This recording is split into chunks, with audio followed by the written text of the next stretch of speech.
Om Swastiastu, Rahayu buat kita semua, semeton kita di Kabupaten Tabanan. Santai pada siang hari ini, jangan lupa pakai masker, cuci tangan, jaga jarak. Ini protokol kesehatan yang dari pemerintah yang wajib kita laksanakan. Sebentar ya, saya minum dikit. Air hangat ini sehat buat kesehatan kita bersama. Baik, ada sesuatu hal yang saya ingin sampaikan mengenai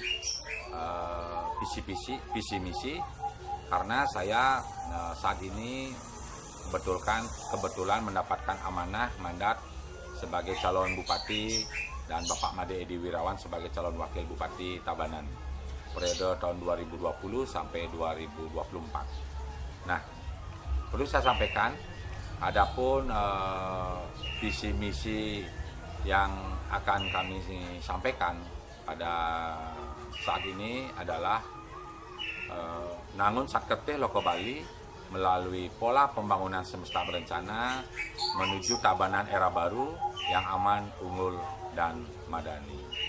Nah, kenapa ada Nangun Satketih Loko Bali? Karena program kita di Kabupaten Tabanan, visi misi kita linear dengan program Bapak Gubernur Bapak Wayan Koster, yaitu Nangun Satketih Loko Bali menuju Bali era baru. Nah, kenapa linear? Karena membangun Bali ini tidak bisa sendiri-sendiri, walaupun ada Undang-Undang Otonomi Daerah nomor 23, tapi kita membangun Tabanan ini harus terintegrasi dengan provinsi maupun dengan pusat di Indonesia ini. Nah, maka dari itulah program kita linear. Jadi apa yang kita sampaikan tentang Nangun Satketih Loko Bali ini, bagaimana menjaga keseimbangan alam Bali ini secara skala lan segala. Ada 6 kertih yang harus dijaga alam Bali ini. Yang pertama adalah Wano Kertihnya, yang kedua adalah Dano Kertihnya, yang ketiga adalah Jano Kertihnya, yang keempat Jano Kertihnya, Atmo Kertihnya, yang kelima adalah Segara Kertihnya, yang keenam adalah Wano Kertihnya. Jadi ada 6 yang terintegrasi yang disebut dengan alam jagat Bali yang selalu kita sucikan, yang selalu kita lindungi bersama. Nah, berikutnya melalui pola pembangunan semesta berencana, ini adalah sebuah konsep pola yang sangat luar biasa, yang artinya menyeluruh dan berencana. Kalau dulu disebut juga dengan Repelika, rencana pembangunan 5 tahun. Nah, ada apa di dalam pola pembangunan semesta berencana ini? Ada 5 program pokok yang wajib kita laksanakan di Tabanan maupun di Bali ini, khususnya di Tabanan. Yang pertama adalah bidang pangan, sandang papan, yang kedua adalah pendidikan kesehatan, yang ketiga adalah jaminan sosial tenaga kerja, yang keempat adalah adat, agama, dan seni budaya, yang kelima adalah pariwisata. Nah, yang keenam, infrastruktur di dalam 5 bidang ini. Ini sangat luar biasa ini program ini, khususnya di Tabanan yang mayoritas adalah masyarakatnya yang bergerak di sektor pertanian.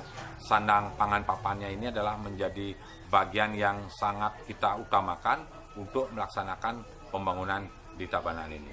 Nah, kalau bicara pangan sandang papan, ini kan subbidang pertanian.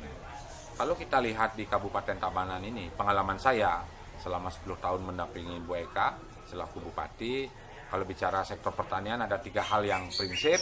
Yang pertama adalah produksi, yang kedua adalah distribusi, yang ketiga adalah pemasaran. Kalau bicara produksi, distribusi, Tabanan ini udah ahli di bidangnya.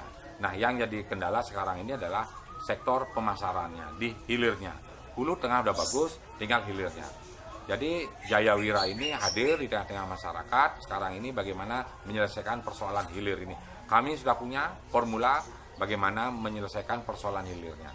Contoh, kita sudah membangun beberapa BUMDes di Kabupaten Tabanan, ada 133 BUMDes.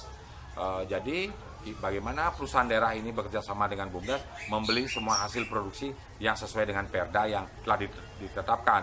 Ada Perda nomor 10 tahun 2016 tentang bagaimana melindungi dan pemberdayaan bidang sektor pertanian. Jadi ada regulasi yang sudah mengatur bidang pertanian dan pemberdayaan di Kabupaten Tabanan.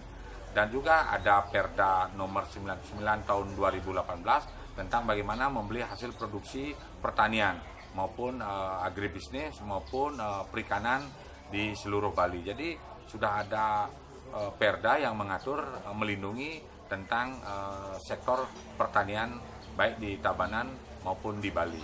Jadi kami ini sebenarnya melakukan sebuah kebijakan apapun untuk rakyat ini ada landasan hukumnya, ada Perdanya. Tidak asal bukan ngomong atau asal menyampaikan visi misi, tapi tidak ada tolak ukurnya tentang regulasi yang mewadahi dalam sektor pembangunan di Tabanan ini. Itu di bidang pangan. Belum lagi di bidang pendidikan kesehatan, belum lagi di bidang jaminan sosial tenaga kerja, adat agama dan budaya, dan pariwisata. Ini udah kami lakukan semuanya.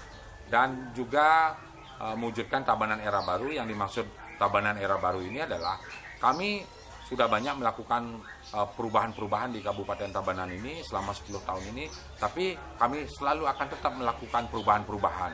Perubahan itu artinya kan ada dua hal, perubahan yang menuju yang baik, apa perubahan yang menuju yang tidak baik. Kalau kami pasti sangat positif pembangunan kami selama 10 tahun ini selalu adalah pembangunan yang lebih baik. Buktinya apa? Kalau di internal bicara tentang birokrasi kita yang namanya reformasi birokrasi, yang namanya revolusi mental, kami 10 tahun yang lalu sudah kami lakukan itu, hal-hal yang seperti demikian. Buktinya apa? Kami di pemerintah Kabupaten Tabanan sudah 6 kali berturut-turut mendapatkan WTP. WTP itu artinya wajar tanpa pencolaian. Itu adalah supremasi kebanggaan yang diberikan oleh BPK RI, Badan Pemeriksaan Keuangan, bukan sembarangan diberikan setiap kabupaten kota di Indonesia ini. Itu adalah sebuah indikator. Tabanan berturut-turut sampai 6 kali mendapatkan WTP, artinya birokrasi kita, reformasi biro kita sudah sangat luar biasa, sudah sangat baik. Itu ukurannya dari sisi Badan Pemeriksaan Keuangan maupun BPKP. Semua ada indikator dan ukurannya.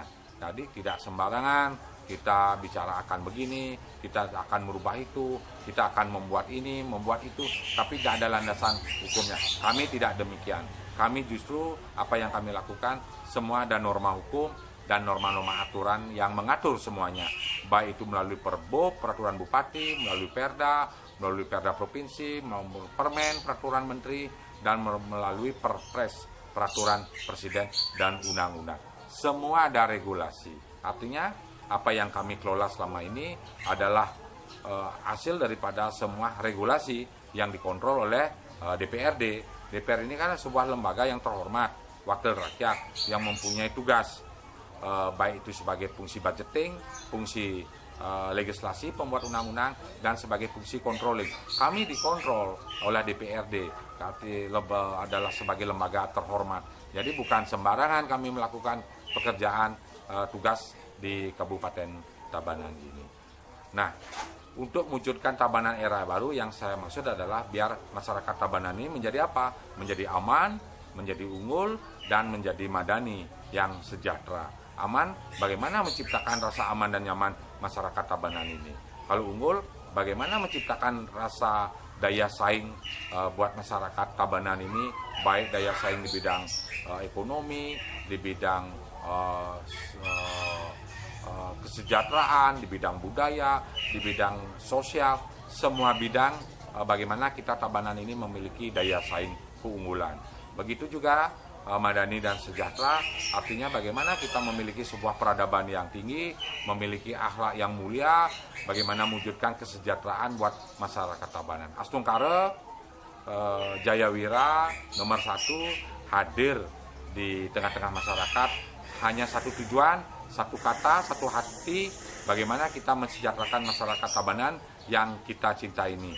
Tabanan tetap kompak bersatu, Tabanan tetap mekenyam. Kompak bersatu, Tabanan mekenyam. Terima kasih. Om Santi, Santi, Santi Om. Merdeka!